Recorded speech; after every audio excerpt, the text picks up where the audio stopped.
Welcome to Shukla study point. आप सभी का स्वागत है आपके अपने YouTube channel Shukla study point में। मैं शिवम शुक्ला आप सभी दोस्तों का हार्दिक स्वागत करता हूं। आज के वीडियो के माध्यम से हम लोग चर्चा करेंगे मानव भूगोल के बारे में, यानी कि ह्यूमन ज्योग्राफी के बारे में। आपको बता दूं कि ज्योग्राफी में आप जब सेकंड सेमेस्टर में होते हैं बीए के या बीएससी के, तो आपको मानव भूगोल यानी कि ह्यूमन ज्योग्राफी के बारे में पढ़ना होता है। तो ह्यूमन ज्योग्राफी से कौन कौन से प्रश्न हैं जो कि आपकी परीक्षा में पूछे जा सकते हैं, उन्हीं प्रश्नों पर आज की वीडियो के माध्यम से हम लोग चर्चा करेंगे, जिसमें जिन प्रश्नों में खास करके अति लघुत्तरीय, लघुत्तरीय और दीर्घोत्तरीय टाइप के प्रश्न शामिल होंगे। आपको बता दूं, जो अति लघुत्तरीय प्रश्न होते हैं उनके उत्तर को आपको 50 शब्दों में, लघुत्तरीय प्रश्नों के उत्तर को आपको 150 से 200 शब्दों के बीच में लिखना होता है, और दीर्घोत्तरीय प्रश्नों को 450 शब्द से लेकर के 500 शब्दों के बीच में आपको लिखना होता है। अलग अलग विश्वविद्यालय में अलग अलग तरीके से बताया जाता है। आइए देखते हैं कल जो परीक्षा लगी हुई डॉक्टर राम मनोहर लोहिया अवध विश्वविद्यालय की, उसका पेपर कैसा आएगा। तो उसका पेपर आपका ऐसे ही आने वाला है। तो आप सभी लोग इन प्रश्न में जो मतलब इस प्रश्न पत्र में, यानी कि जो मैं मॉडल पेपर दे रहा हूँ, यहाँ से जो क्वेश्चंस हमने इसमें रखे हैं, ये हूबहू प्रश्न आपको आपके प्रश्न पत्र में देखने को मिलेंगे। Geography BA first year second semester 2023 का ये मॉडल पेपर है ह्यूमन ज्योग्राफी का।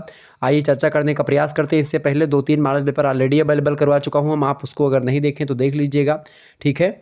अगर नहीं भी देखें तो आप इस वीडियो को अगर 2 से 3 बार देख लीजिएगा तो भी आपका काम हो जाना। लेकिन मैं सजेस्ट यही करूंगा कि जो 2022 वाले महासंग्राम वीडियो एक है उसको देख लीजिएगा, और जो एक प्रकार से और भी वीडियोस जो 2023 में हमने दी है मॉडल पेपर की ह्यूमन ज्योग्राफी की, उसको भी आप देख लीजिएगा। देखिए, सभी प्रश्न आपको करने अनिवार्य होते हैं खंड आ से, ओके। और खंड आ में अति लघुत्तरीय टाइप के प्रश्न पूछे जाते हैं, जिनकी संख्या लगभग 10 होती है। 10 के 10 प्रश्न आपको करने होते हैं। 50 शब्दों में एक प्रश्न का उत्तर लिखना होता है। 3 नंबर का एक प्रश्न होता है। और राम मनोहर लोहिया अवध विश्वविद्यालय की अगर बात की जाए तो 2 घंटे की परीक्षा होती है, ठीक है, और 3 नंबर का प्रश्न होता है। बाकी विश्वविद्यालय में 3 घंटे की परीक्षा होती है और 2 नंबर का प्रश्न होता है, ठीक है। देखें, चलिए, पहला प्रश्न आपकी स्क्रीन पर आ चुका, मानव भूगोल। हालांकि किसी भी यूनिवर्सिटी से आप रिलेशन रखते हैं, सभी के लिए इंपॉर्टेंट है लेक्चर। चले, पहला प्रश्न है, मानव भूगोल किसे कहते हैं, बताएं। मानव भूगोल की परिभाषा बताएं। तो मानव भूगोल के बारे में यहाँ पर प्रश्न आपसे पूछा जा रहा है, मानव भूगोल के बारे में आपको यहाँ पर बताना है। तो मानव भूगोल की अगर बात की जाए तो मानव भूगोल में सबसे प्रमुख विद्वान है, उनका नाम है प्रोफेसर विडाल डी ला ब्लास। ये फ्रांस के प्रसिद्ध भूगोलवेत्ता हैं विडाल डी ला ब्लास, और ये कहते हैं कि मानव भूगोल पृथ्वी और मानव के पारस्परिक संबंधों को एक नई संकल्पना प्रदान करता है, और यह पृथ्वी को नियंत्रित करने वाले भौतिक नियमों और पृथ्वी पर निवास करने वाले जो जीव होते हैं उनके पारस्परिक अंतर संबंधों का संश्लेषणात्मक एक प्रकार से ज्ञान होता है। मतलब कि कहने का मतलब ये है कि जो भौतिक नियम होते हैं, पृथ्वी को नियंत्रित करने वाले भौतिक नियम जो होते हैं, और पृथ्वी पर निवास करने वाले जो जीव होते हैं, उनके बीच में जो अंतर संबंध होते हैं, उन्हीं का अध्ययन करता है मानव भूगोल। किसका अध्ययन करता है? उन्हीं का अध्ययन करता है मानव भूगोल। समझ में आ गई चीज़ें? तो ये है आपका मानव भूगोल। फ्रांसीसी विद्वान हैं डिमांजिया, वो कहते हैं कि मानव भूगोल मानव समूहों एवं समाजों का उनके प्राकृतिक वातावरण के साथ संबंधों का अध्ययन है। कुमारी एलन चर्चिल सैंपल कहती हैं कि मानव भूगोल क्रियाशील मानव एवं अस्थिर पृथ्वी के परिवर्तनशील संबंधों का अध्ययन है। इस प्रकार से जीन्स ब्रोन्स, वो भी एक प्रकार से विडाल डी ला ब्लास के शिष्य हैं, फ्रांसीसी भूगोलवेत्ता ही हैं। उन्होंने भी कहा कि उन्होंने कहा कि प्रकृति विज्ञान एवं मानव भूगोल के एक प्रकार से बारे में बहुत ज़्यादा जानकारी भी रखते हैं जीन्स ब्रून्स, और इन्होंने आर्थिक, सामाजिक और राजनीतिक ऐतिहासिक तथ्यों का मानव समाज पर प्रत्यक्ष प्रभाव प्रदर्शित किया, और बताया कि भौगोलिक तथ्य जिस पर मानव का अधिकार है अथवा जिससे मानव प्रभावित है, मानव भूगोल के अध्ययन का विषय है, और इसके विचार में मनुष्य ही अध्ययन का केंद्रीय तत्व होता है। कुल मिलाकर के इन्होंने कहा कि मानव भूगोल उन सभी तथ्यों का अध्ययन करता है जो मानव के क्रियाकलापों से प्रभावित है, और जो हमारे ग्रह के धरातल पर घटित होने वाली घटनाओं में से छांट कर एक विशेष श्रेणी में रखे जा सकते हैं। तो ये हो गई मानव भूगोल की कुछ परिभाषाएं। अमेरिका के प्रसिद्ध विद्वान हैं हंटिंगटन, उन्होंने कहा कि मानव भूगोल को प्राथमिक या प्राकृतिक वातावरण तथा मानवीय कार्यकलापों एवं गुणों के संबंध के स्वरूप और वितरण के अध्ययन के रूप में परिभाषित किया जा सकता है, ठीक है। इसी प्रकार से अलग अलग विद्वान अलग अलग तरीके से बताते हैं। कुल मिलाकर के मानव भूगोल वह विज्ञान है जिसके अध्ययन का एक पक्ष मानव तथा उसके कार्यकलापों का, दूसरा पक्ष जो होता है उसके प्राकृतिक वातावरण की शक्तियों एवं उनके प्रवाह का अध्ययन होता है। तो तो इस प्रकार यह स्पष्ट होता है कि मानव भूगोल में किसी प्रदेश के मानव समुदाय एवं उनके प्राकृतिक वातावरण की शक्तियों, प्रभावों और दोनों पक्षों की पारस्परिक क्रिया प्रतिक्रियाओं का अध्ययन किया जाता है। और किसी प्रदेश में निवास करने वाले मानव समुदायों तथा वहाँ के प्राकृतिक एवं सांस्कृतिक वातावरण में परस्पर कार्यात्मक संबंध होता है। और विभिन्न प्रदेशों के मानव संप्रदायों तथा उनके जीवन ढंग का अध्ययन ही मानव भूगोल होता है। कुल मिलाकर के मानव भूगोल में मानव के और वातावरण के जो संबंध होते हैं, उन्हीं संबंधों के बारे में और मानव और प्राकृतिक वातावरण के बीच की जो अंतर्क्रियाएँ होती हैं, उन अंतर्क्रियाओं का ही अध्ययन मानव भूगोल करता है। ठीक है, ये रही मानव भूगोल के बारे में कुछ बातें। दूसरा प्रश्न आपसे पूछ सकता है पार्थिव एकता का सिद्धांत। पार्थिव एकता के सिद्धांत की बात की जाए तो ये मानव भूगोल के कुछ प्रमुख सिद्धांतों में शामिल है। आपको बता दूं, मानव भूगोल के जो है मूल सिद्धांतों में मुख्य रूप से 3 सिद्धांत हैं। बेसिक प्रिंसिपल्स ऑफ जियोग्राफी में 3 मुख्य रूप से सिद्धांत आते हैं। पहले सिद्धांत का नाम है पार्थिव एकता का सिद्धांत, दूसरे सिद्धांत का नाम है क्रियाशीलता का सिद्धांत और तीसरे सिद्धांत का नाम है वातावरण समायोजन या विशिष्ट जीवन पद्धति का सिद्धांत। तो जो पार्थिव एकता का सिद्धांत है, इसके बारे में आपसे प्रश्न पूछा गया है। पार्थिव एकता का सिद्धांत और दूसरा है क्रियाशीलता। क्रियाशीलता का कहते हैं परिवर्तन का सिद्धांत।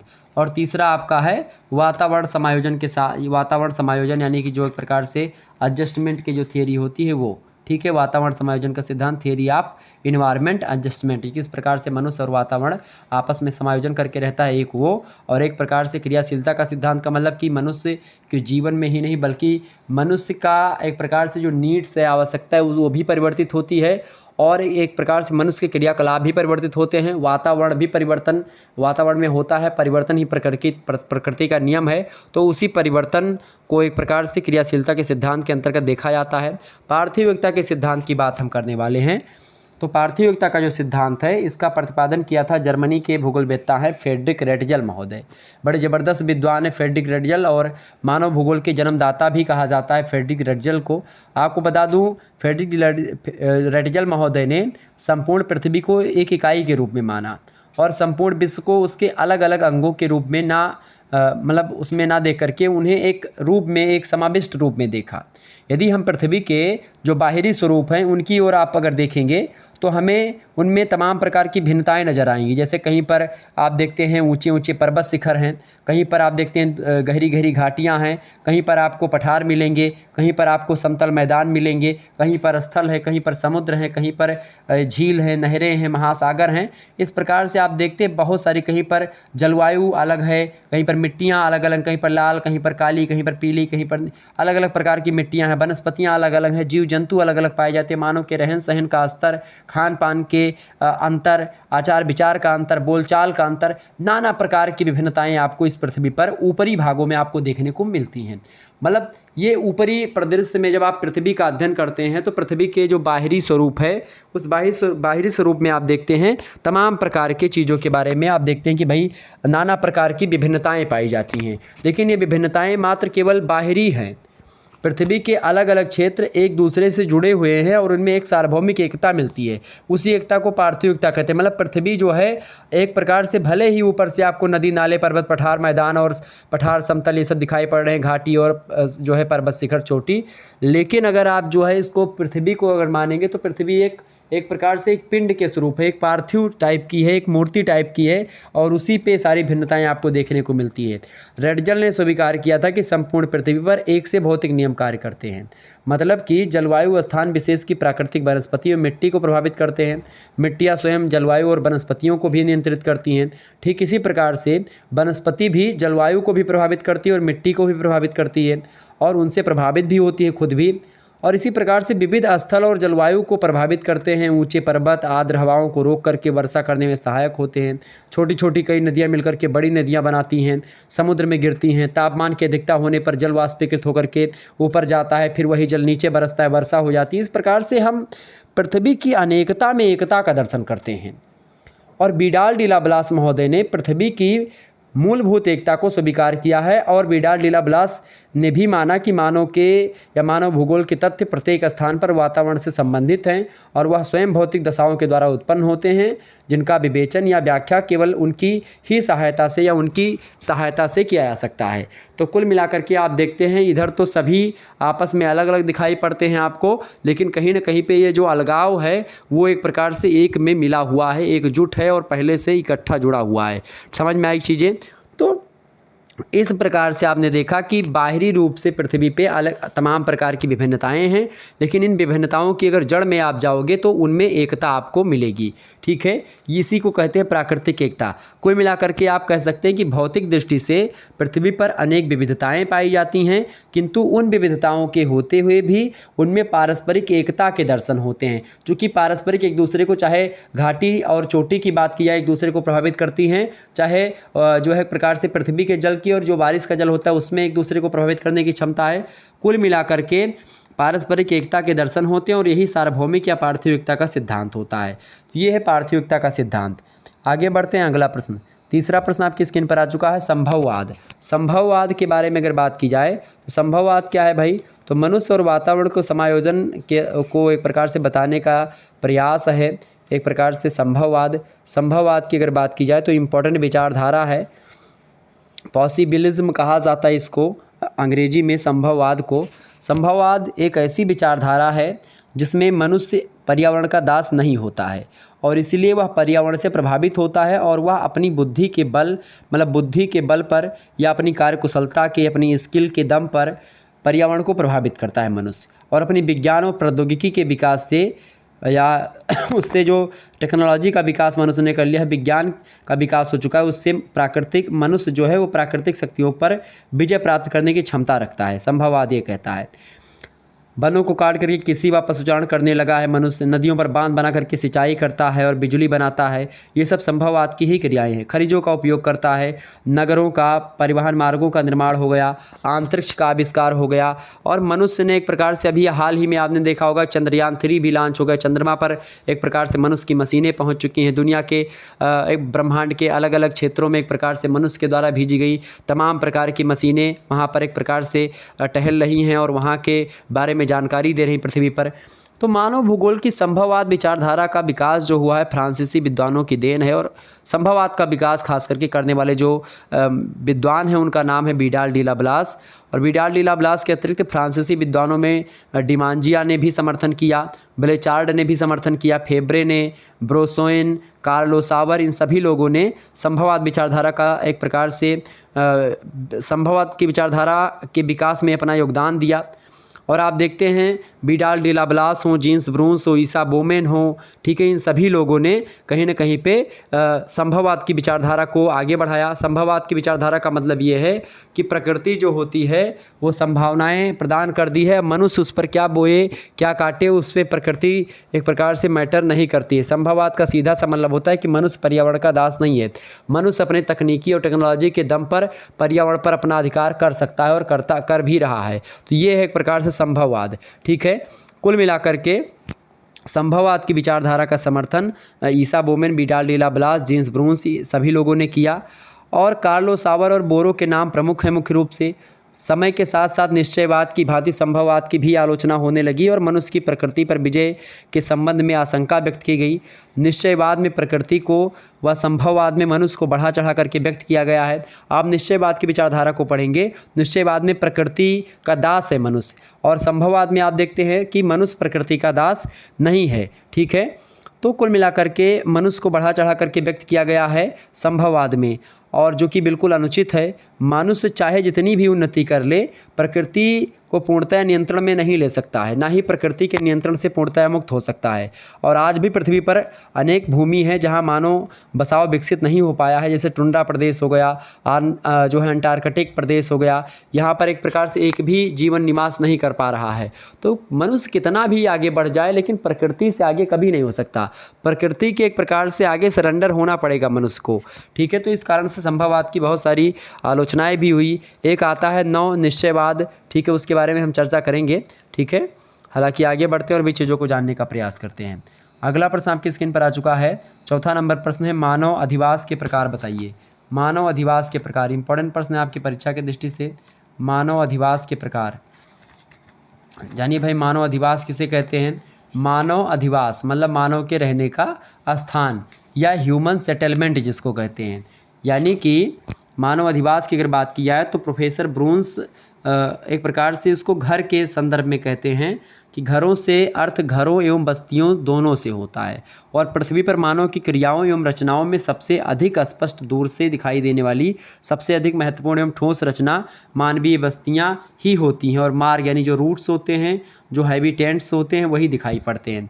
कुल मिलाकर के आश्रय जो है मानव की मूलभूत आवश्यकताओं में से एक है। मनुष्य एक प्रकार से रोटी, कपड़ा, मकान, ये 3 चीज़ों की आपूर्ति हर एक मनुष्य की पड़ती है और ये सार्वभौमिक है। मानव जिस स्थान को अपने आश्रय के लिए चुन लेता है, वहाँ आश्रय के लिए जिस मकानों का, घरों का, झोपड़ियों, इन सभी का निर्माण करता है, वह उसका निवास कहलाता है। परंतु इन्हीं के द्वारा मानवीय बस्तियों का निर्माण भी होता है। इन मानवीय बस्तियों को भिन्न भिन्न नामों से पुकारा जाता है, जैसे कि मानव अधिवास को नगला, गाँव, कस्बा, नगर, तमाम प्रकार की चीज़ों के माध्यम से पुकारा जाता है। अब यहाँ पर प्रश्न पूछा गया मानव अधिवास के प्रकार, तो मानव अधिवास मतलब होता है मनुष्य के रहने का स्थान, ठीक है। अब इसके कितने प्रकार होते हैं, तो मानव अधिवास के कई प्रकार होते हैं। और मानव अधिवास के संदर्भ में डॉक्टर एस.डी. कौशिक है, उनकी एक पुस्तक है मानव भूगोल, ह्यूमन जियोग्राफी नामक एक पुस्तक है। उसमें उन्होंने मानव अधिवासों को मकानों की पारस्परिक दूरी के आधार पर 4 प्रकारों से बांटा है। तो वो 4 प्रकार के बारे में हम आपको बताएंगे। पहला है प्राकीर्ण, जिसको बोलते हैं एकांकी बस्तियाँ, ठीक है, आइसोलेटेड सेटलमेंट्स जिसको आप बोलते हैं, ठीक है। दूसरा जो बस्ती है वो कौन सी होती है, वो बस्ती है सघन एवं एकत्रित बस्तियां, दूसरी बस्ती, यानी कि कॉम्पैक्ट या फिर एग्लोमेरेटेड सेटलमेंट जिसको आप कहते हैं। तीसरी बस्ती है संयुक्त बस्तियां, जिसको आप कंपोसाइट सेटलमेंट बोलते हैं। चौथी बस्ती जो है उसको बोलते हैं अपखंडित बस्तियां, यानी कि जिसको आप बोलते हैं फ्रेगमेंटेड सेटलमेंट। तो इसमें जो पहली बस्ती है, यानी जिसको आप बोलते हैं प्राकीर्ण या एकाकी बस्तियाँ, उस बस्तियों में आप देखते हैं खास करके एकाकी बस्तियां वे बस्तियां होती हैं जिसमें बस्ती के घर जो होते संभवतः अलग अलग होते हैं, और ऐतिहासिक दृष्टि से एकाकी बस्तियां या प्राकीर्ण बस्तियां उतनी ही प्राचीन है जितनी कि मानव सभ्यता है। तो एक प्रकार से जो पुरानी जो है परंपरा थी उसके अकॉर्डिंग जो मनुष्य रहता था तो वो होते थे एकाकी बस्तियां, एकाकी परिवार। फिर दूसरा जो परिवार है उसको बोलते हैं सघन या एकत्रित बस्तियां, यानी कि जिन अधिवासों में बस्ती के घर पास पास होते हैं, परस्पर सटे हुए होते हैं, उन्हें सघन या एकत्रित बस्तियां कहा जाता है। अनेक विद्वानों ने इसी सघन या एकत्रित बस्तियों को पुंजित बस्ती या संकेंद्रित अधिवास या संकेंद्रित बस्ती के नाम से भी पुकारा है। और इन अधिवासों में आप देखते हैं इसका स्वरूप, आकार और कार्य प्राकीर्ण अधिवासों से अलग होता है। सघन अधिवासों का मुख्य कारण होता है सामाजिक संबंधों का अति जटिल होना, ठीक है। इस प्रकार से इन अधिवासों में मार्ग जो होते हैं, सड़कों, गलियों के निर्धारण पर विशेष ध्यान दिया जाता है। आप देखते हैं यहाँ पर एक प्रकार से कई चीज़ें हैं। फिंच और ट्रिवार्थरा कहते हैं कि इन्होंने सघन बस्तियों को न्यासिस्ट या सघन बस्तियां कहा है। ब्लास महोदय ने इसको पुंजित कहा है, पुंजित बस्तियां, या और ब्रून्स महोदय ने इसको संकेंद्रित बस्ती कहा है, ठीक है। इसके अलावा तीसरी जो बस्ती है वो है संयुक्त बस्ती। संयुक्त बस्तियों के अंतर्गत खास करके संभवतः एक केंद्रीय ग्राम या जिसको आप सेंट्रल विलेज कहते हैं वो होता है, परंतु इसके साथ ही साथ गांव की सीमा के भीतर कुछ छोटे छोटे पूर्वे या नगले होते हैं, ठीक है। और संभवतः ये पूर्वे विभिन्न कारणवश केंद्रीय ग्राम को छोड़ करके आए हुए एक कई परिवारों का अपेक्षाकृत एक छोटा सा समूह होता है, जिसमें संभवतः एक ही जात बिरादरी के लोग रहते हैं। उत्तर भारत में ऐसे कई ग्राम आपको देखने को मिलेंगे जिनमें केंद्रीय ग्राम के अतिरिक्त कई पूर्वे सम्मिलित होते हैं। प्रोफेसर रामलोचन सिंह ने इस प्रकार की बस्तियों को अर्ध सघन या सेमी कॉम्पैक्ट बस्तियाँ कहा है। आपको बता दूँ जैसे हमारा गाँव ही है मोहनपुर। अब मोहनपुर गांव के अंतर्गत आपको बता दूं कई पूर्वे पड़ते हैं, जैसे कि मोहनपुर गांव के अंतर्गत कई पूर्वे हैं। अब बानेपुर भी मोहनपुर के अंतर्गत आता है। इसके अलावा जो है और भी कई गांव हैं, ठीक है। अलग अलग जातियों के नाम पर गांव रख दिए गए हैं, जैसे पाणे के नाम पर पाणेपुरवा, ठीक है, यादवों के नाम पर यादवपुरवा। इसी प्रकार से हर एक गांव मतलब एक बड़ा सा ग्राम सभा होती है, और ग्राम सभा जो केंद्रीय ग्राम है वो है मोहनपुर, और मोहनपुर ग्राम सभा में खुर्दापुरवा से लेकर के ठकुरन गांव, तेलियन गांव, इसी प्रकार से कई सारे गांव जो होते हैं आपस में मिले हुए हैं, तो वो सब गांव मोहनपुर के अंडर में ही है, ठीक है। यानी मोहनपुर एक प्रकार से केंद्रीय ग्राम है और उसके अंतर्गत कई सारे और पूर्वे हैं जो या नगले हैं जो शामिल होते हैं, तो वो होता है एक प्रकार से संयुक्त बस्तियाँ।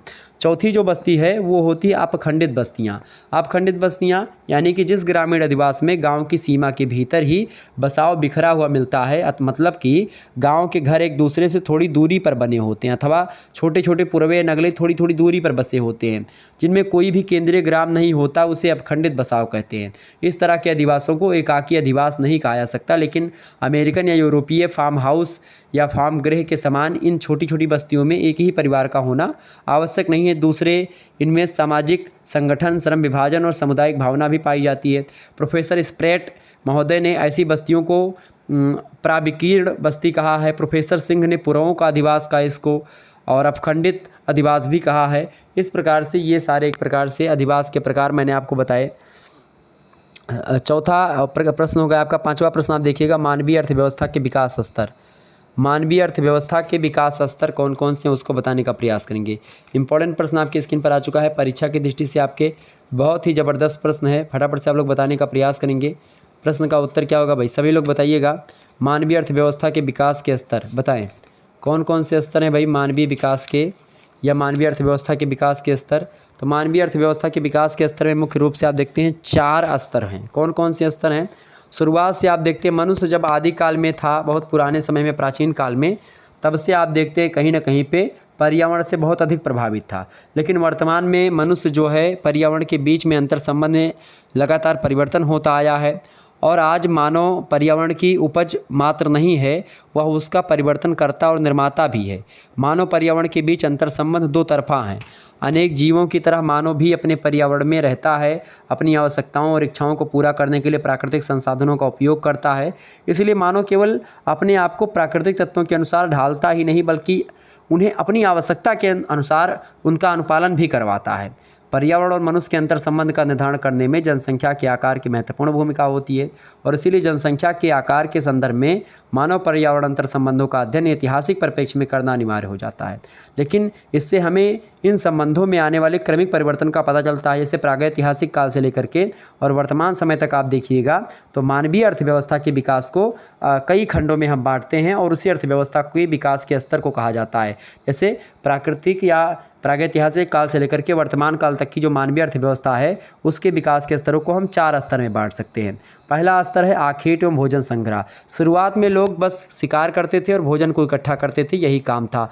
बहुत सरल समाज हुआ करता था, रोटी कपड़ा मकान, बस इतनी चीज़ों की आवश्यकता। पहले रोटी की आवश्यकता ही थी, फिर एक प्रकार से कपड़े की आवश्यकता हुई, फिर मकान की आवश्यकता हुई। तो इस प्रकार से एक प्रकार से धीरे धीरे करके लोगों ने अपनी अपनी चीज़ों को इकट्ठा करना प्रारंभ किया, आखेट और भोजन संग्रह करना प्रारंभ किया, पहली बात। दूसरा जो एक प्रकार से अर्थव्यवस्था का विकास का स्तर दूसरा है पशुपालन और पशुचारण हुआ। भोजन संग्रह काल के बाद में पशुपालन का काल आता है, लोग पशुओं को पालने लगते हैं और पशुओं को चराने लगते हैं। इस प्रकार से दूसरा अर्थव्यवस्था का स्तर हो गया विकास का। तीसरा जो अर्थव्यवस्था में विकास हुआ वो हुआ पौध पालन और कृषि पालन। लोग एक प्रकार से पेड़ वगैरह लगाने लगे और कृषि करने लगे, तो ये तीसरा काल आ गया। चौथा जो विकास का स्तर है वो है विज्ञान का स्तर, जो आज वर्तमान में आपके समक्ष है। प्रौद्योगिकी का स्तर, औद्योगिकरण का काल जो इस समय चल रहा है, एक इंडस्ट्रियल जो एक प्रकार से एज इस समय चल रही है, मतलब कि लगातार आप देख रहे हैं विज्ञान और तकनीकी टेक्नोलॉजी का विकास हो रहा है और इसके द्वारा क्या हो रहा है, लगातार एक प्रकार से आप लोग कई प्रकार की गतिविधियां जो आर्थिक तंत्र से रिलेटेड हैं वो हो रही हैं, ठीक है। तो ये सब एक प्रकार से इम्पोर्टेंट है आपकी परीक्षा के दृष्टि से और सभी लोगों ने एक प्रकार से खास करके इन चीज़ों को जाना भी होगा। शुरुआत में लोग आखेट यानी शिकार करते थे और भोजन को इकट्ठा करते थे, फिर क्या हुआ, पशुओं को पालने लगे, पशुओं को चराने लगे, फिर पौध पालन और कृषि पालन करने लगे और फिर विज्ञान और प्रौद्योगिकी और औद्योगिकरण का काल आया, तो ये वर्तमान का काल है। इस प्रकार से 4 स्तरों पर मानवीय अर्थव्यवस्था का विकास हुआ है। तो ये विकास के 4 स्तर हैं जिसके बारे में हमने आपको बताया, ठीक है। सॉरी, आगे बढ़ते हैं। अगला प्रश्न, 6ठा नंबर प्रश्न आपकी स्क्रीन पर आ चुका है, स्थानांतरणशील कृषि के बारे में बताएं। स्थानांतरणशील कृषि क्या है भाई, फटाफट से आप लोग बताने का प्रयास करेंगे। स्थानांतरणशील कृषि की अगर बात की जाए, स्थानांतरणशील कृषि का मतलब होता है स्थान का अंतर हो जाना, लगातार किसी एक स्थान पर कृषि ना करना।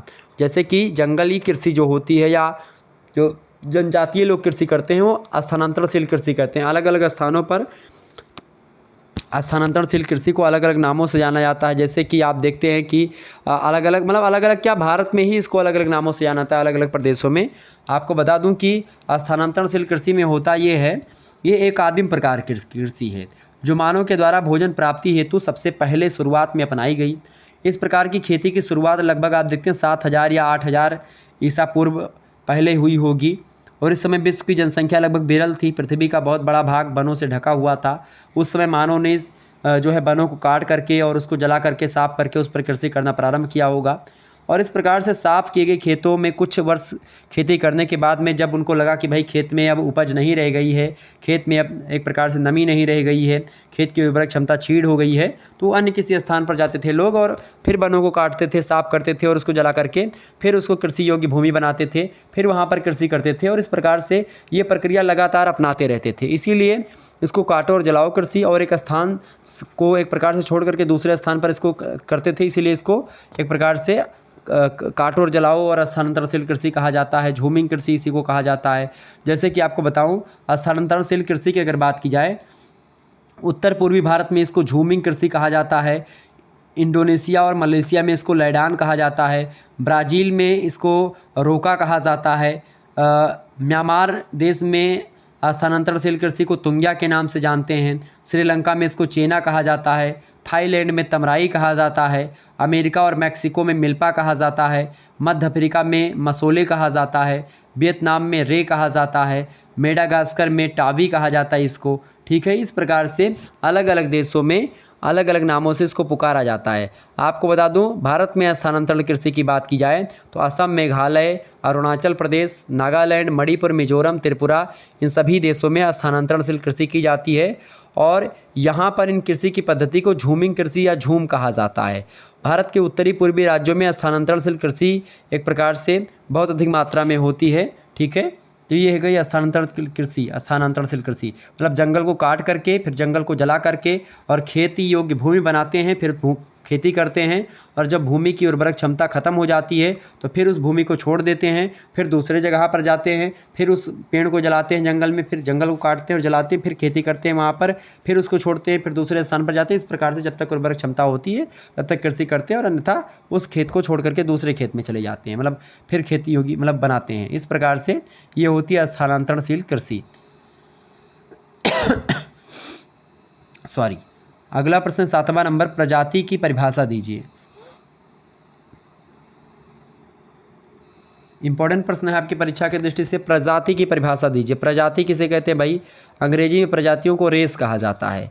प्रजातियों की अगर बात की जाए तो प्रजातियां जो होती हैं उनके बारे में वैज्ञानिक लोग एकमत नहीं हैं, क्योंकि कुछ इसके अंतर्गत समान गुण या गुण समूह वाले लोगों को शामिल करते हैं, तो कुछ एक ही भाषा बोलने वाले लोगों को एक प्रजाति बोलते हैं, कुछ लोग एक ही स्थान पर रहने वाले लोगों को या एक ही स्थान पर कई पीढ़ियों से निवास करने वाले लोगों को प्रजाति का स्वरूप मानते हैं, कुछ लोग प्रजाति को धर्म से रिलेटेड मानते हैं, जैसे कि यहूदी प्रजाति, मुस्लिम प्रजाति। तो इस प्रकार से विद्वान लोग एक प्रकार से एकमत नहीं प्रजातियों की परिभाषा को लेकर के।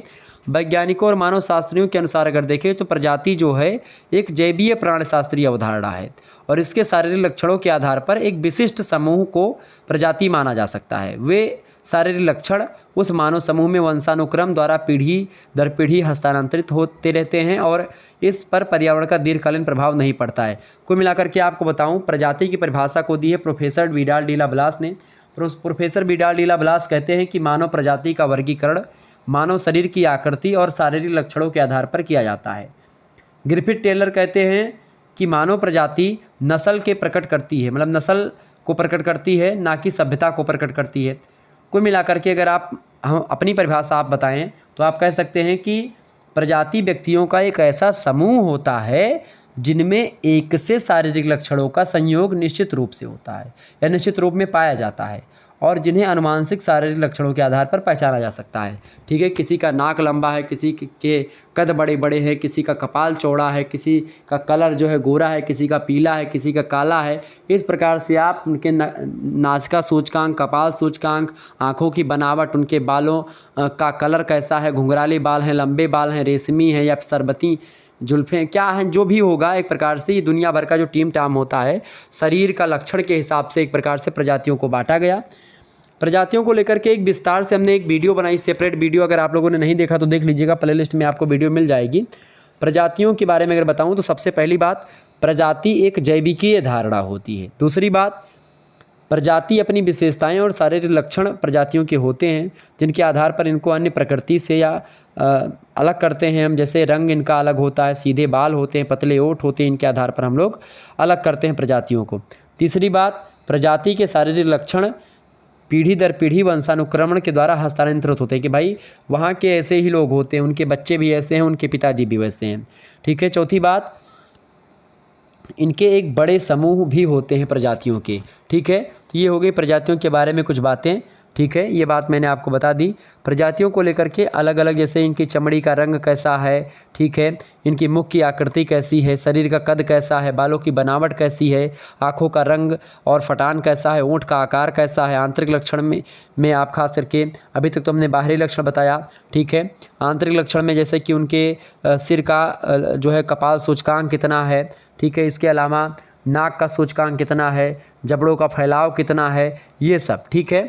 किस प्रकार से प्रजातियों के बारे में हमने बताया, ये होती हैं प्रजातियाँ। ठीक है। प्रजातियों में खास करके बहुत अच्छे तरीके से परिभाषित किया है किसने, ग्रिफिथ टेलर ने। उन्होंने कहा सब प्रजातियाँ जो होती हैं 7 प्रजातियाँ हैं। कौन कौन सी प्रजाति भाई? 7 टाइप की प्रजातियाँ होती हैं। पहली है नीग्रिटो प्रजाति, दूसरी है नीग्रो प्रजाति, तीसरी है ऑस्ट्रेलियाइड प्रजाति, चौथी है भूमध्य सागरीय प्रजाति, पाँचवीं है नार्डिक प्रजाति, छठी है अल्पाइन प्रजाति, सातवीं है मंगोलिक प्रजाति। ठीक है। इससे पहले बहुत सारे और लोगों ने जो है परिभाषित किया है प्रजातियों को, जैसे कि ग्रिफिथ टेलर से पहले आपको बता दूं क्रोबर महोदय ने शारीरिक विशेषताओं के आधार पर मानव प्रजातियों को 4 भागों में बांटा। पहला काकेशियन प्रजाति, काकेशियन में उन्होंने नार्डिक, अल्पाइन और मेडिटेरियन और हिंदू, इनको काकेशियन प्रजाति बताया। दूसरी प्रजाति में मंगोलाइड प्रजाति बताई। मंगोलाइड में मंगोलियन, मलेशियन और अमेरिकन इंडियन को शामिल किया। निग्रोइड प्रजाति तीसरी बताई, उसमें निग्रो और मिलेनेशियन और काले पिग्मी और बुशमैन जो हैं उनको शामिल किया निग्रोइड में। विवादपूर्ण प्रजातियों में उन्होंने रखा ऑस्ट्रेलियाइड, इंडो ऑस्ट्रेलियन और पोलिनेशियन और एनू प्रजाति के लोगों को। ठीक है। इसी प्रकार से डिक्सन महोदय ने 8 वर्ग बताए प्रजातियों के। पहला है प्रोटो ऑस्ट्रेलियाइड, दूसरा है प्रोटो निग्रोइड, तीसरा है मेडिटेरियन, चौथा है कैस्पियन, पांचवा है मंगोलाइड, छठवा है निग्रिटो, सातवां है यूराल अल्पाइन और आठवां है अल्पाइन।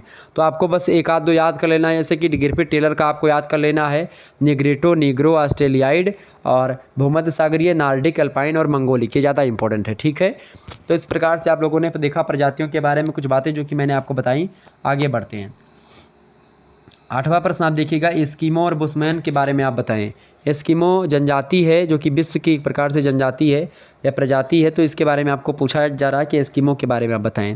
तो एस्किमो की अगर बात की जाए तो उत्तरी ध्रुवीय प्रदेश शीत प्रधान और जहाँ शीत ऋतु ज़्यादा होती है, जहाँ पर बर्फ़ ढके रहते हैं, हिमाच्छादित प्रदेश रहता है, वहाँ पर आपको खास करके टुंड्रा प्रदेश में निवास करने वाले लोगों को हम कई नामों से पुकारते हैं। जैसे यूरोप में उत्तरी स्कैंडिनेविया के निवासी को लेप्स, साइबेरिया के टुंड्रा प्रदेश में रहने वाले को सेमोआइड, यकूत, चकची और कनाडा के उत्तरी भाग और ग्रीनलैंड के निवासियों को हम एस्किमो के नाम से जानते हैं। और इन लोगों ने अपने जीवन को प्राकृतिक पर्यावरण के अनुकूल अनुकूलित कर लिया है। वर्तमान में भी इन लोगों के जीवन पर आधुनिक जीवन शैली का प्रभाव एकदम से बहुत कम मात्रा में आपको पड़ता दिखाई पड़ेगा। कनाडा और ग्रीनलैंड के निवासी खास करके एस्किमो कहे जाते हैं। और लोगों की अर्थव्यवस्था, रहन सहन और सामाजिक जीवन एक प्रकार से जो रहा है उनके बारे में, जैसे कि एस्किमो के अगर निवास क्षेत्र की बात की जाए तो एस्किमो लोगों का निवास क्षेत्र जो रहा अमेरिका का जो उत्तरी पूर्वी इलाका रहा है, खास करके उत्तरी ध्रुव से सटा हुआ ग्रीनलैंड है, उसके विशाल द्वीप से लेकर के पश्चिम में अलास्का और बेरिंग जलडमरू मध्य के पार लाइबेरिया तक लगभग 65 डिग्री और 70 डिग्री उत्तरी अक्षांश के बीच में फैलाव है इन लोगों का। ठीक है। ये हैं एस्किमो प्रजाति के लोग।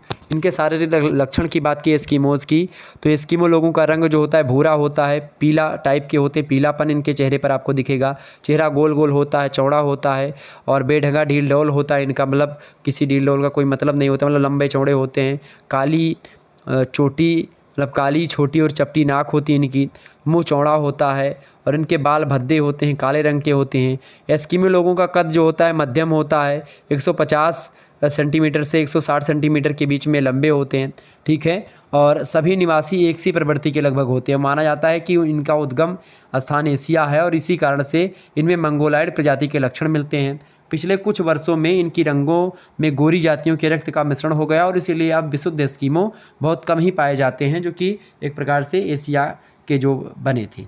इस प्रकार से एस्किमो लोग मांसाहारी लोग हैं। भोजन एक प्रकार से ये लोग कच्चा मांस का करते हैं, ठीक है, ये बात ध्यान रखिएगा। इंडियनों की भाषा में एस्किमो शब्द का मतलब होता है कच्चा मांस खाने वाला, ठीक है, ये बात ध्यान रखिएगा। तो इस प्रकार से एस्किमो के बारे में हमने बता दिया। एस्किमो लोगों का जो मुख्य व्यवसाय है वो होता है शिकार करना, शिकार करते हैं, ठीक है, और इसी के द्वारा और कुछ कभी कभी खेती भी करते जब संभव हो पाता है, लेकिन खेती करना इनके लिए संभव नहीं होता है। और इनका प्रमुख धंधा होता है, एक रेनडियर नाम का कुत्ता होता है, उन्हीं के झुंडों को पालते हैं, रेनडियर के झुंडों को पालते हैं। रेनडियर से मांस, दूध और उनकी खालें निकालते हैं। और आवागमन के लिए बिना पहियों वाली स्लेज गाड़ी जो होती है उसको रेनडियर जो जानवर होते हैं खींचते भी हैं। तो ये एक प्रकार से इनका व्यवसाय होता है एस्किमो का।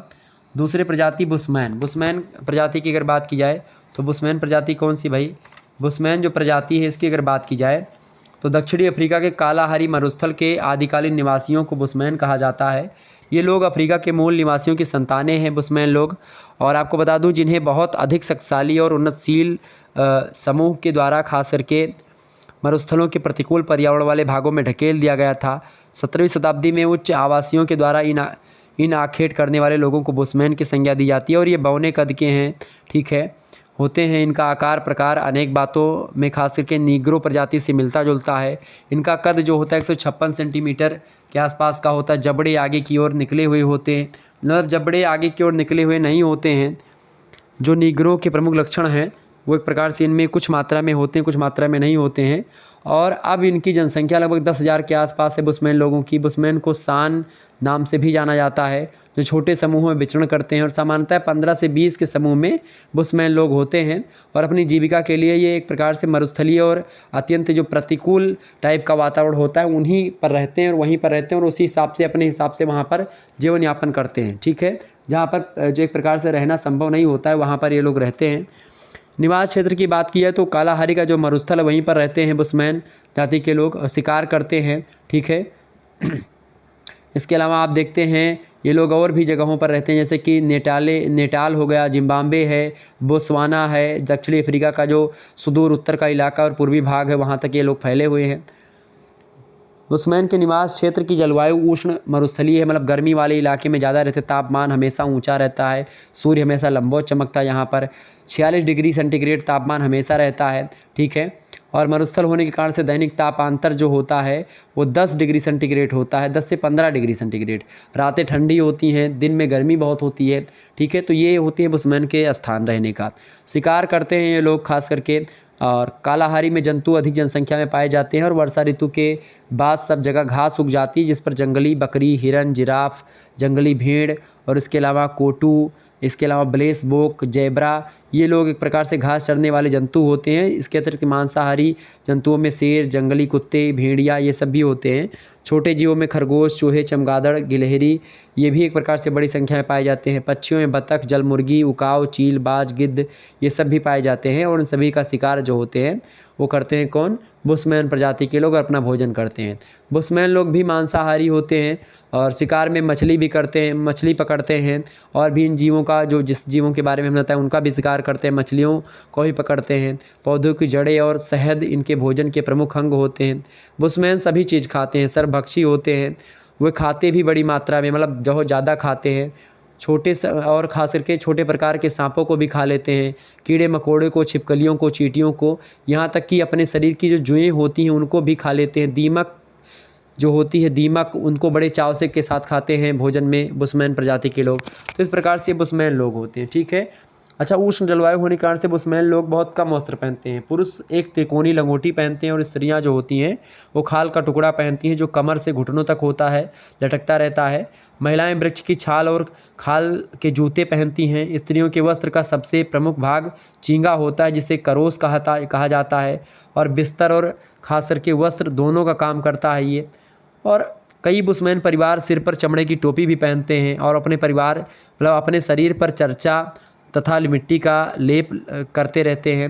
और इनको धूप और कीड़े मकोड़ा और मच्छरों से बचाता है, जो कि और ख़ास करके ये लोग पूरा जीवन नहाते नहीं हैं, मतलब नहाने का नाम ही नहीं है इन लोगों का। तो ये हैं बुशमैन प्रजाति के लोग, ठीक है। और ख़ास करके आखेट और पानी की तलाश में लोग घूमते भी रहते हैं, और ख़ास करके इनके अस्थायी अधिवास नहीं होते, कहीं पर इकट्ठा नहीं रहते हैं, घूमते रहते हैं। तो बुशमैन प्रजाति ये है। 9वां प्रश्न आप देखिएगा, भारत की जनजातियों के नाम लिखिए। इंपॉर्टेंट प्रश्न है, भारत की जनजातियों के नाम।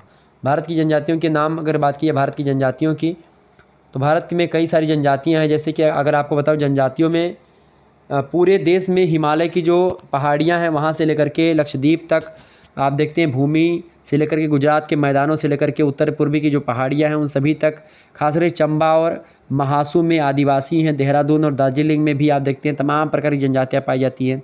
प्रायद्वीपों में भील, गोंड, संथाल, हो, कोल, कोंद, खरिया, मुंडा ये सब प्रमुख जनजातियाँ। पूर्वोत्तर क्षेत्र में आदिवासी नागा, मिजोस, मिक्रीज, कुकीस ये सभी जनजातियाँ पाई जाती हैं, ठीक है।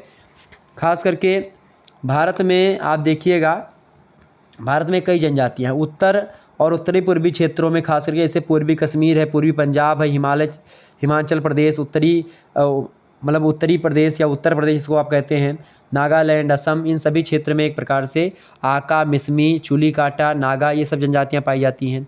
मध्य क्षेत्र में भारत के जैसे बिहार, बंगाल, दक्षिणी यूपी हो गया, दक्षिणी राजस्थान, मध्य प्रदेश, उड़ीसा, ये सब मध्य क्षेत्र के अंतर्गत आती हैं। और इनमें क्रोंद, संथाल, भील, गोंड, मुरिया, बैगा ये सब जनजातियाँ पाई जाती हैं, ठीक है। और दक्षिणी क्षेत्रों में आप देखते हैं खास करके आंध्र प्रदेश, तमिलनाडु, कर्नाटक और केरल ये दक्षिणी क्षेत्र हैं। इनमें टोंडा, चेंचू, कादर, कोरगा ये सब जनजातियाँ पाई जाती हैं, ठीक है। अंडमान और निकोबार द्वीप समूह में खास करके आप देखते हैं ओरांव जनजाति हो गई, ठीक है, और भी जनजातियाँ पाई जाती हैं। तो असम में आप देखते हैं असम, नेफा, नागालैंड, मणिपुर और त्रिपुरा ये सब पूर्वोत्तर में शामिल है। और इस क्षेत्र में खास करके अहोम, गायरो, खासी, मिजोस, नागा, कसीस ये सब जनजातियाँ पाई जाती हैं। तो इस प्रकार से अलग अलग राज्यों में भारत में अलग अलग जनजातियाँ पाई जाती हैं। अगला प्रश्न आप देखिएगा, अगला प्रश्न आपकी स्क्रीन पर आ चुका है। 10वां नंबर प्रश्न आप देखिएगा, संथाल जनजाति और नागा जनजाति के बारे में आप क्या जानते हैं बताइए। तो भारत में संथाल जनजाति और नागा जनजाति के बारे में आपसे प्रश्न पूछा गया है। इंपॉर्टेंट प्रश्न आपकी परीक्षा की दृष्टि से। तो संथाल जनजाति की अगर बात की जाए तो संथाल जनजाति जो है ये जनजाति खास करके भारत की सबसे बड़ी जनजातियों में से एक मानी जाती है। पूर्वी भारत के विशेष रूप से बिहार राज्य के संथाल परगना में पाई जाती है ये। और आधुनिक समय में ये लोग न केवल बिहार बल्कि बंगाल, असम, उड़ीसा इन सभी राज्यों में फैल चुके हैं। बिहार राज्य में नागपुर का पठार जो है खास करके मुख्य रूप से इनका प्रमुख स्थान है। और ये लोग मुंडा भाषा बोलते हैं और विभिन्न लोगों के संपर्क में आने के कारण से बंगाली, बिहारी और असमी भाषाएं भी बोलने लगे हैं। वर्तमान में इनकी संख्या 25 लाख से ऊपर है संथालों की। तो ये संथाल लोग, ठीक है। बात की है नागा जनजाति की, तो नागा जनजाति के लोग जो हैं उनकी अगर आप बात करेंगे तो नागा जनजाति के लोग जो हैं इनके बात की है तो नागा जनजातियों का जो प्रमुख निवास क्षेत्र है वो नागालैंड है। किंतु नागालैंड के बाहर भी जनजातियाँ रहती हैं। नागालैंड का बहुत बड़ा भाग नागा पहाड़ियों से घिरा हुआ है और इसके अतिरिक्त पटकोई पहाड़ियों में, मनोपुर और मिजोरम के पठारी भागों में, असम और अरुणाचल प्रदेश में नागा जातियों के कुछ लोग आपको मिलेंगे। अरुणाचली तथा आसामी नागाओं के 5 बड़े उपवर्ग हैं। जैसे पहला उपवर्ग है उत्तर में रंगपण और कोन्यक, दूसरा है पश्चिम में रंगमा, सेमा और अंगामी, तीसरा है मध्य में आओ, लोहता, फोम, चग, संथम और थिपस्त सुगर, और चौथा है आपका दक्षिण में कचा और काबुई, पांचवा है पूर्वी क्षेत्रों में तेखुल और काल्पो केंगू। मिजोरम, मणिपुर, त्रिपुरा पर्वतीय प्रदेशों से लेकर के ब्रह्मा की अराकान पहाड़ियों यानी कि जो म्यांमार है वहाँ की जो अराकान की पहाड़ियाँ हैं, अराकानियोमा जो पर्वत है वहाँ की जो पहाड़ियाँ हैं उन पहाड़ियों तक विस्तृत नागा पहाड़ियों के दक्षिण में कुकी, लुसाई, लाखेर, चिन ये सब जनजातियाँ भी निवास करती हैं। और ये सब कुल मिलाकर के ये सब जनजातियाँ हैं। नागा लोगों के मुख्य पेशे की बात की है तो आखेट है कि शिकार खेलते हैं, शिकार करते हैं, झूमिंग कृषि करते हैं ये लोग, ठीक है। और खास करके जंगली जानवरों को खदेड़ करके नदियों के खादर में ला करके भालों से मारते हैं। और नागाओं में खास करके इसी प्रकार का शिकार किया जाता है। शिकार में तीर, कमान, भाला, दाब इन सभी का प्रयोग करते हैं। सर्वप्रिय हथियार जो इनका है वो है दाब, ठीक है। मछली भी पकड़ते हैं लोग। मछलियाँ पकड़ने का काम एक प्रकार से पहाड़ का जो निचला भाग होता है वहाँ पर करते हैं। नदियों में, तालाबों के किनारे जो टोकरी और भालों की सहायता से लोग मछलियाँ पकड़ते हैं। तो इस प्रकार से ये नागा जनजाति के लोग हैं। तो ये हो गए एक प्रकार से 10 अति लघु उत्तरीय प्रश्नों के बारे में मैंने जो बता दिया। बहुत इंपॉर्टेंट प्रश्न थे ये। देखिए केवल 4 से 5 प्रश्न आपको करने हैं खंड बा में। 150 शब्दों में या 200 शब्दों में आपको उत्तर लिखना होता है लघु उत्तरीय प्रश्नों के। राम मनोहर लोहिया में आपको 4 प्रश्न करने होंगे और 150 शब्दों में 150 शब्दों में ही उत्तर को आपको लिखना है। देखिए पहला प्रश्न आपसे पूछा गया है, पहला प्रश्न आपसे पूछा जा सकता है। प्रश्न क्या है? मानव भूगोल की विषय वस्तु को संक्षेप में लिखिए। बहुत ही इंपॉर्टेंट प्रश्न है आपकी परीक्षा की दृष्टि से। आप सभी लोग इस वीडियो को लाइक और शेयर कर दीजिएगा ताकि इसी प्रकार से और वीडियोज़ आपके समक्ष मैं देता रहूँ। चलिए, मानव भूगोल की विषय वस्तु को संक्षेप में बताइए। तो वर्तमान समय में मानव भूगोल का विषय क्षेत्र अत्यंत व्यापक हो गया है। मानव भूगोल मनुष्य एवं उसके वातावरण के पारस्परिक संबंधों का अध्ययन करता है। आपको बता दूं कि पृथ्वी के जिन जिन प्रदेशों में जनसंख्या निवास करती है उन सभी प्रदेशों के मानव समूहों और उनके क्रियाकलापों और उनके वातावरण के संदर्भ में विश्लेषणात्मक अध्ययन करना मानव भूगोल के विषय क्षेत्र के अंतर्गत आता है। यहाँ यह भी उल्लेखनीय बात है कि समय के साथ साथ मानव तथा वातावरण के संबंधों में जो परिवर्तन होता जा रहा है, उदाहरण के लिए जैसे मनुष्य जैसे जैसे विज्ञान और तकनीकी क्षेत्र में लगातार उन्नति करता जा रहा है, वैसे वैसे वह अपने आप को प्राकृतिक वातावरण के प्रभावों से मुक्त करता जा रहा है। कहीं कहीं तो उसने कृषि और कुछ उद्योगों के लिए कृत्रिम वातावरण की दशाएं भी पैदा कर ली हैं। कांच के घरों में फसलों का उत्पादन होने लगा है। फसलों के लिए शीघ्र पकने वाले बीज बनाने आ जाने लगे हैं। सूती वस्त्र उद्योग खास करके आप देखते हैं उसके लिए ह्यूमिडिफायर्स के द्वारा नम वातावरण का निर्माण कर लिया गया है।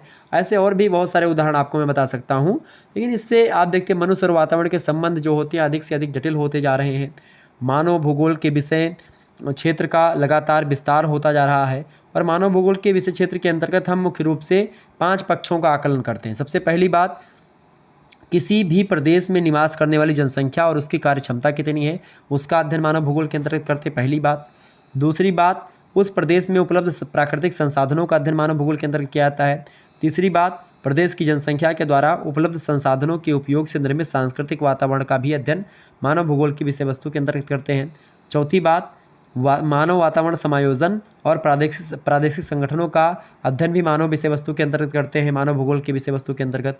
पांचवी बात, वातावरण समायोजन का कालिक अनुक्रमण, लगातार जैसे परिवर्तन हो रहा है मनुष्य और प्रकृति के बीच में, जो मनुष्य और प्राकृतिक वातावरण के बीच में जिस प्रकार से परिवर्तन लगातार होता रहा समय के साथ साथ, उसका भी अध्ययन एक प्रकार से मानव भूगोल के विषय क्षेत्र के अंतर्गत करते हैं। इस प्रकार से विश्व के विभिन्न प्रदेशों के अंतर्गत मानव के समस्त क्रियाकलापों का अध्ययन करना मानव भूगोल के विषय क्षेत्र के अंतर्गत आता है। तो ये हो गया मानव भूगोल के बारे में कुछ बातें जो कि मैंने आपको बताई। ठीक है, ये हो गया एक प्रकार से मानव भूगोल के विषय क्षेत्र जिसके बारे में आप लोगों ने चर्चा करी। आगे बढ़ते हैं और भी चीज़ों को जानने का प्रयास करते हैं। दूसरा प्रश्न आप देखिएगा, रुको और जाओ निश्चयवाद पर संक्षिप्त टिप्पणी लिखिए। रुको और जाओ निश्चयवाद क्या है भाई? रुको एंड जाओ, स्टॉप एंड गो थियरी जो है ये बड़ी इंपॉर्टेंट थियरी है। स्टेलर महोदय ने निश्चयवाद का संशोधन करके उसे रुको एंड जाओ सिद्धांत की संज्ञा दी है। निश्चयवाद की अगर बात की जाए तो निश्चयवाद जो है वो वो कहता था कि मनुष्य जो है प्रकृति का दास है। मनुष्य के सभी क्रियाकलाप पर्यावरण के द्वारा नियंत्रित होते हैं। मानव प्राकृतिक शक्तियों के समूचे तुच्छ, महत्वहीन और निष्क्रिय होता है। कुल मिलाकर के वहाँ पर निश्चयवाद, पर्यावरणीय निश्चयवाद में मनुष्य को प्रकृति का दास बताया गया। ठीक है, लेकिन आप देखते हैं उसी निश्चयवाद का संशोधन किया गया स्टेलर महोदय के द्वारा, और स्टेलर महोदय ने कहा कि रुको एंड जाओ सिद्धांत इसको बताया और कहा कि मानव ना तो प्रकृति का दास है और ना ही उसका स्वामी है और ना ही मनुष्य के कार्य करने की क्षमता असीमित है। मानव तथा प्रकृति में निरंतर पारस्परिक क्रिया और प्रतिक्रिया होती रहती है, जिसके परिणाम स्वरूप मनुष्य का जीवन पृथ्वी पर सफलता से चलता रहता है। स्टेलर महोदय ने मनुष्य की तुलना चौराहे पर खड़े एक सिपाही से कर दी, जो सड़क पर वाहनों की चलने की गति को धीमा कर सकता है और तेज कर सकता है, किंतु उसकी दिशा को परिवर्तित नहीं कर सकता है। उन्होंने अपनी अवधारणा को निम्न शब्दों में व्यक्त किया कि मानव किसी देश की उन्नति को तेज या धीमा कर सकता है, उसे रोक नहीं सकता है, परंतु यदि वह बुद्धिमान है तो उसे भौतिक वातावरण द्वारा दर्शाई दिशा से दूर हटने का प्रयत्न नहीं करना चाहिए। जैसे मरुस्थलों में अगर सिंचाई के प्रबंध के बिना खेती करना हुआ तो आप नहीं कर सकते हैं। टुंड्रा जैसे उजड़ और खंडों में आप देखते हैं बिना आवश्यक तापमान के फसलों का उत्पादन मूर्खतापूर्ण व्यवहार होगा। मतलब रुको एंड जाओ सिद्धांत ये को मिलाकर के चौराहे पर खड़े एक पुलिस की भांति है। एक प्रकार से जो प्रकृति है वो एक प्रकार से मनुष्य की गति को धीमा और तेज जरूर कर सकता है, लेकिन किस व्यक्ति को कहाँ जाना है ये डिनोट नहीं कर सकता। ये पता है केवल मनुष्य को भी कि भाई हमको कहाँ जाना है, क्या करना है। मनुष्य ने संभावनाएं प्रदान कर दी हैं और उस पर एक प्रकार से अब उस पर मनुष्य क्या करेगा, ये मनुष्य पर डिपेंड करता है। उसकी गति धीमी तेज हो सकती है, ठीक है, इस पर प्रकृति का अधिकार है, लेकिन मनुष्य का भी अधिकार है कि वो कहाँ जाना है, किधर जाना है, उसको एक प्रकार से वो नहीं रोक पाएगा, ठीक है, प्रकृति। तो ये होता है रुको एंड जाओ सिद्धांत।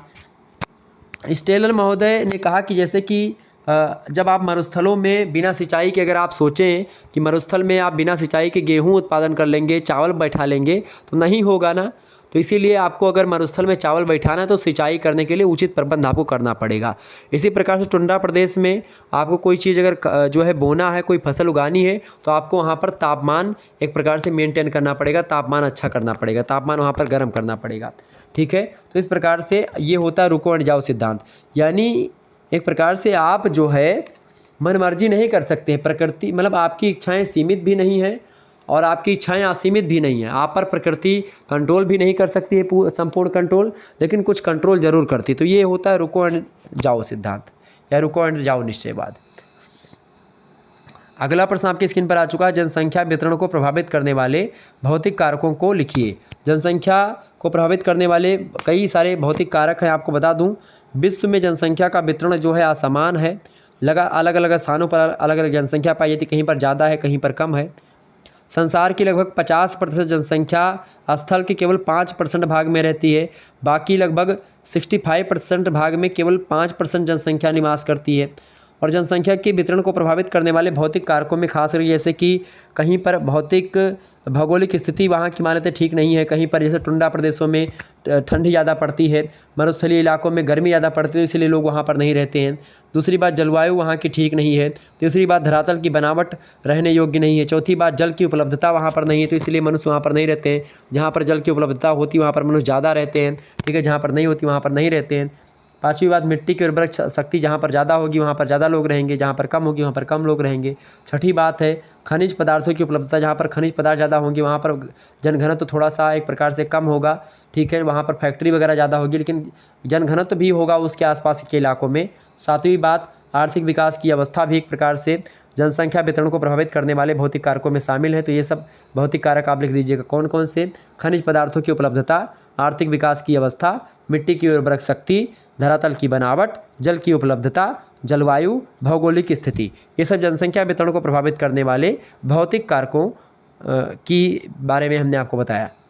अगला प्रश्न आप देखिएगा, चौथा प्रश्न आपकी स्क्रीन पर आ चुका है। फटाफट से एक बार वीडियो को लाइक और शेयर करते रहिएगा। देखिए प्रश्न आपकी स्क्रीन पर आ चुका है भाई। प्रश्न क्या दिया हुआ है? प्रश्न दिया हुआ है चौथा नंबर, न्यून जनसंख्या की अवधारणा को समझाइए। न्यून जनसंख्या की अवधारणा की बात की जाए या अनुकूलतम जनसंख्या सिद्धांत जो है उसी को न्यून जनसंख्या सिद्धांत भी कहा जाता है, ठीक है, ये बात ध्यान, अंडर पॉपुलेशन जिसको आप कहते हैं। तो डाल्टन महोदय की एक थ्योरी है अनुकूलतम जनसंख्या का सिद्धांत। उन्होंने एक सूत्र बताया, उन्होंने कहा m बराबर a-o/o। यहाँ पर यम जो है, यम का मतलब क्या है? यम बराबर होता है असंतुलन या मात्रा की कुव्यवस्था। ए मतलब यहाँ पर है वास्तविक जनसंख्या और ओ का मतलब होता है अनुकूलतम जनसंख्या।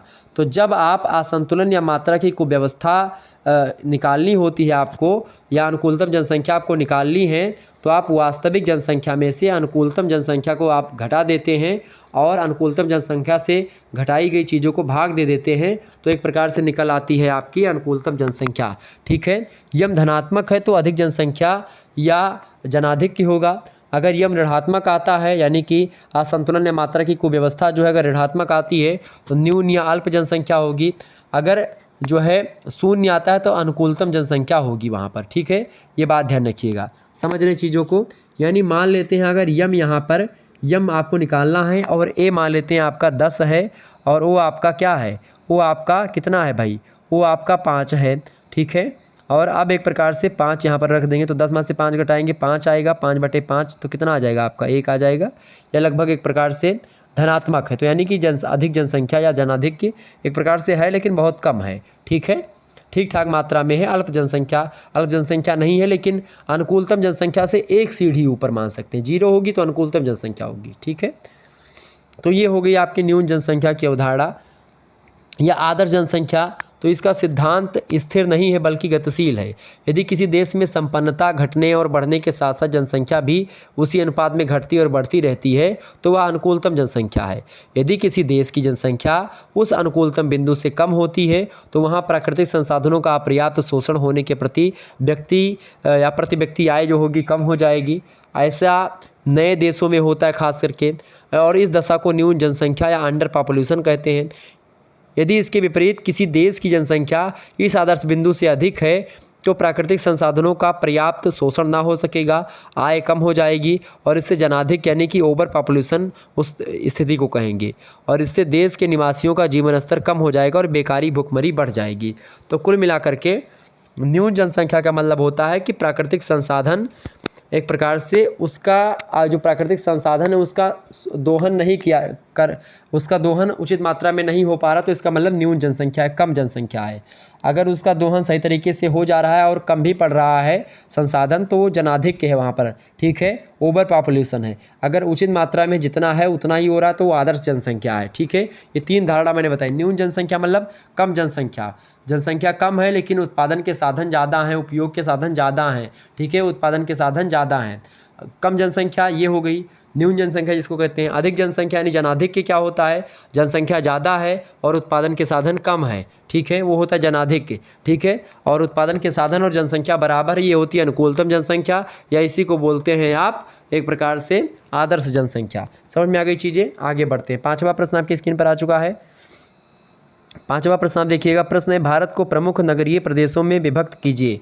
भारत को प्रमुख नगरीय प्रदेशों में बांटिए। भाई फटाफट से बांटने का प्रयास करेंगे, इंपॉर्टेंट प्रश्न है। तो भारत के बारे में अगर बात की जाए तो भारत में नगरीय जनसंख्या की वितरण एवं वृद्धि दर में आप देखते हैं विभिन्नता पाई जाती है। सर्वाधिक नगरीय जनसंख्या आपको महाराष्ट्र में मिलेंगी, 35% महाराष्ट्र में नगरीय जनसंख्या के लोग रहते हैं। अरुणाचल प्रदेश में 6.3 सबसे कम है, ठीक है। इस प्रकार से आप देखते हैं भारत में मुख्य रूप से 4 नगरीय प्रदेश हैं बड़े बड़े। पहला है आपके अधिक नगरीकरण वाले प्रदेश, यानी जिसमें बहुत ज़्यादा जनसंख्या रहती है, ठीक है। तो भारत को 4 प्रकार के नगरीय प्रदेशों में हम बांट सकते हैं। पहले अधिक नगरीकरण वाले क्षेत्र, दूसरा सामान्य नगरीकरण वाले क्षेत्र, और तीसरा जो होगा आपका वो होगा न्यूनतम या न्यून जनसंख्या वाले प्रदेश, और चौथा होगा अति न्यून नगरीकरण वाले प्रदेश, ठीक है। अब जो पहला है अधिक नगरीकरण वाले क्षेत्र, उसके अंतर्गत जैसे महाराष्ट्र हो गया, तमिलनाडु हो गया, गुजरात है, कर्नाटक, पंजाब है, पश्चिम बंगाल है, मणिपुर है, गोवा है, ये सब आते हैं। यहाँ पर संपूर्ण जनसंख्या का लगभग 26% से या उससे अधिक जो होती हैं वो नगरीय जनसंख्या होती है, तो वो होते हैं अधिक नगरीकरण वाले क्षेत्र। दूसरा जो क्षेत्र है वो है सामान्य नगरीकरण या नगरीय जनसंख्या वाले क्षेत्र। इसमें खास करके 16 से लेकर के 25% जो हैं लोग नगरीय जनसंख्या में निवास करते हैं, नगर में निवास करते हैं, जिसमें खास करके आंध्र प्रदेश, हरियाणा, राजस्थान, मध्य प्रदेश, केरल, मेघालय और उत्तर प्रदेश, इसके अलावा सिक्किम भी इसमें शामिल हो सकता है। तीसरा जो प्रदेश है वो होता है न्यून नगरीय जनसंख्या वाला क्षेत्र।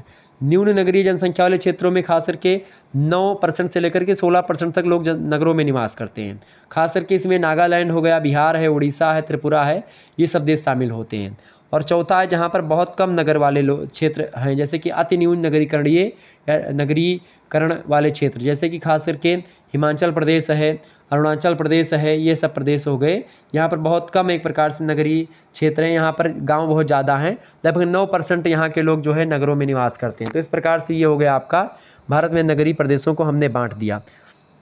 अगला प्रश्न आप देखिएगा, छठवां प्रश्न आपकी स्क्रीन पर आ चुका है, फटाफट से देखिएगा। प्रश्न है ग्रामीण और नगरीय बस्तियों में विभेद कीजिए, अंतर बताइए। तो ग्रामीण और नगरीय अधिवास में कई अंतर होता है और बस्तियों में भी कई अंतर होता है। आपको बता दूं, ग्रामीण जिन अधिवासों में अधिकतर कृषक वर्ग निवास करते हैं, कृषि होती है और अपना जीविकोपार्जन कृषि और पशुपालन से करते हैं, उन्हें ग्रामीण अधिवास कहते हैं, ग्रामीण बस्तियाँ कहते हैं।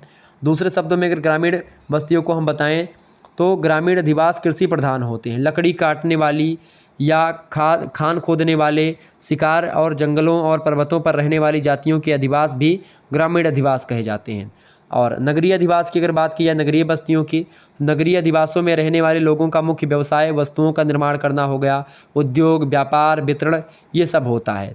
नगरीय अधिवास के निवासी कृषि प्रधान होकर के उद्योग प्रधान होते हैं, मतलब कृषि प्रधान ना होकर के उद्योग प्रधान होते हैं, कृषि पर अप्रत्यक्ष रूप से आश्रित होते हैं।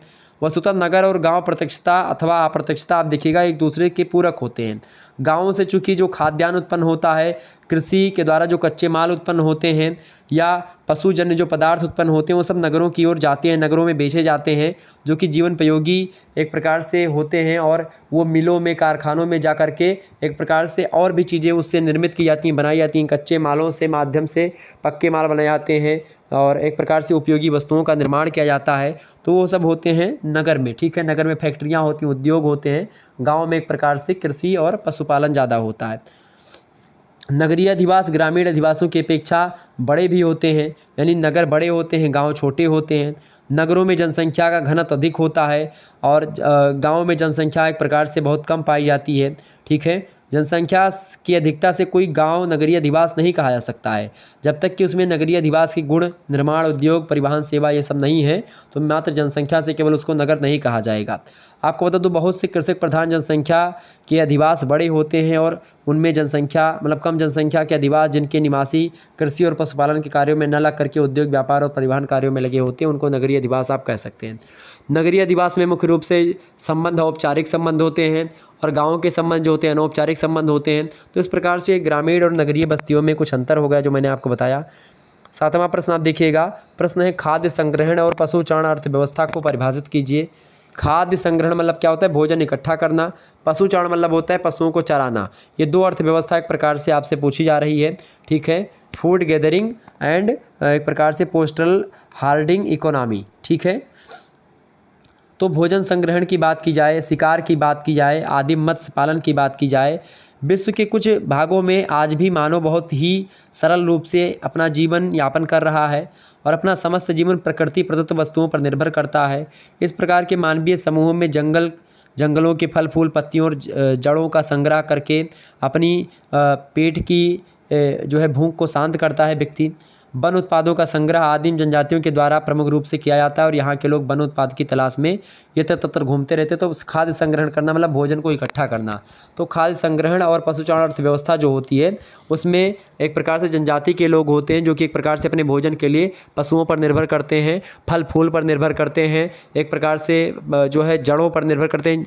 जो पशु जो है पेड़ पौधों की जड़ें होती हैं उनको खाते हैं। जड़ मतलब कंदमूल, फल जो होता है वही होते हैं, ठीक है। पशु और पक्षियों का शिकार करते हैं, झीलों और नदियों से मछली पकड़ने का काम करते हैं। जनजातीय समूहों के द्वारा अतिरिक्त पोषण तत्व प्राप्त करने के उद्देश्य से ये सारे काम किए जाते हैं। और इसके अलावा एक प्रकार से कुछ जो ये सब हो गया तो खाद्य संग्रहण होगा शिकार खेल करके।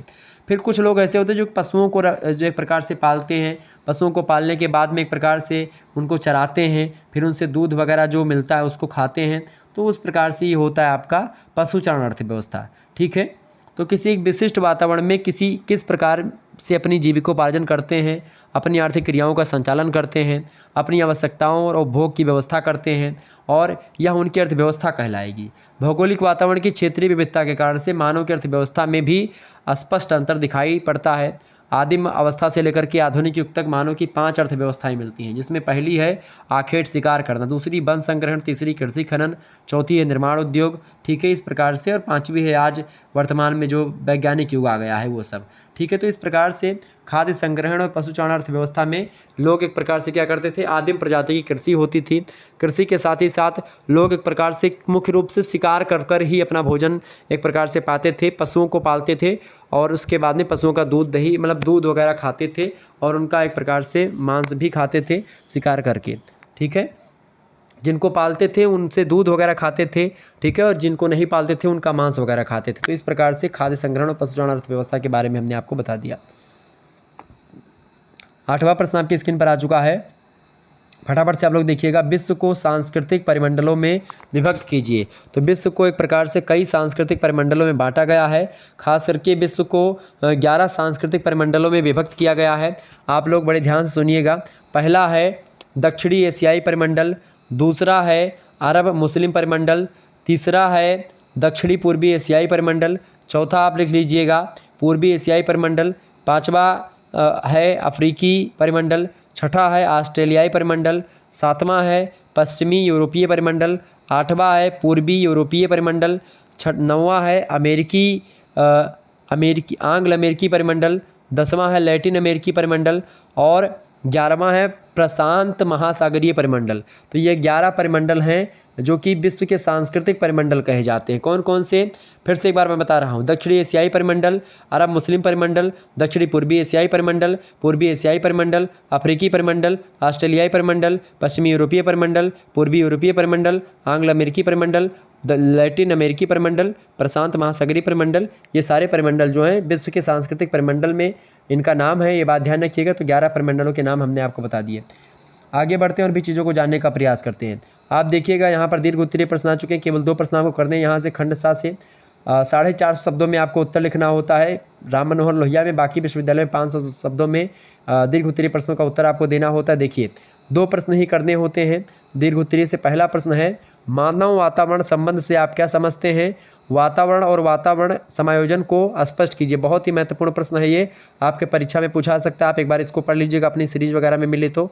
अगला प्रश्न आपकी स्क्रीन पर आ चुका है, विश्व में जनसंख्या वितरण के प्रतिरूपों का विस्तृत वर्णन कीजिए। मोस्ट इंपॉर्टेंट प्रश्न आपकी परीक्षा की दृष्टि से, पढ़ लीजिएगा। अगला प्रश्न है ग्रामीण अधिवासों के विभिन्न प्रतिरूपों का वर्णन कीजिए। बड़ा ज़बरदस्त प्रश्न है, ये भी इंपॉर्टेंट है, आपकी परीक्षा में आ सकता है और पिछले मॉडल पेपर में हमने इसको बताया भी था। अगला प्रश्न है किर्गिज जनजाति के निवास क्षेत्र, भोजन, वस्त्र, आवास और सामाजिक अवस्था का विवेचन कीजिए। तो किसी भी जनजाति के बारे में निवास क्षेत्र, भोजन, वस्त्र, आवास और सामाजिक अवस्था से ही प्रश्न आते हैं। तो इस प्रकार से ये मॉडल पेपर था जो कि हमने आपको जो है बताया, और निश्चित तौर पर लगभग बहुत सारे डाउट आपके इस वीडियो के माध्यम से क्लियर हुए होंगे। तो आप लोग एक बार वीडियो को लाइक और शेयर जरूर कर दीजिएगा, ताकि इसी प्रकार से और भी वीडियोज़ मैं लगातार आपके लिए लाता रहूँ और आप लोग पढ़ते रहें। आपके 3rd सेमेस्टर को लेकर के मैं बता दूँ, इसी चैनल पर यानी शुक्ला स्टडी पॉइंट पर ही जो हमारे छात्र छात्राएं BA 2nd सेमेस्टर की परीक्षा पास कर रहे हैं, वो 3rd सेमेस्टर के सिलेबस और 3rd सेमेस्टर के एक प्रकार से चैप्टर वाइज वीडियो और मॉडल पेपर ऑलरेडी पढ़े हुए हैं, लिखित और ऑब्जेक्टिव टाइप के प्रीवियस ईयर क्वेश्चन पेपर भी पढ़े हुए हैं प्लेलिस्ट में। शुक्ला स्टडी पॉइंट की प्लेलिस्ट में आप देख लीजिएगा, BA 3rd सेमेस्टर की सारी वीडियोज़ आपको मिल जाएंगी। आप आसानी से अभी से तैयारी करना प्रारंभ कर दीजिए। धन्यवाद, मिलते हैं नेक्स्ट वीडियो में, तब तक के लिए जय हिंद जय भारत। आप सभी का बहुत बहुत धन्यवाद हमारे से जुड़ने के लिए। इसी प्रकार से अपना प्यार हमेशा बनाए रखिएगा। Good night, I love you, बहुत बहुत धन्यवाद।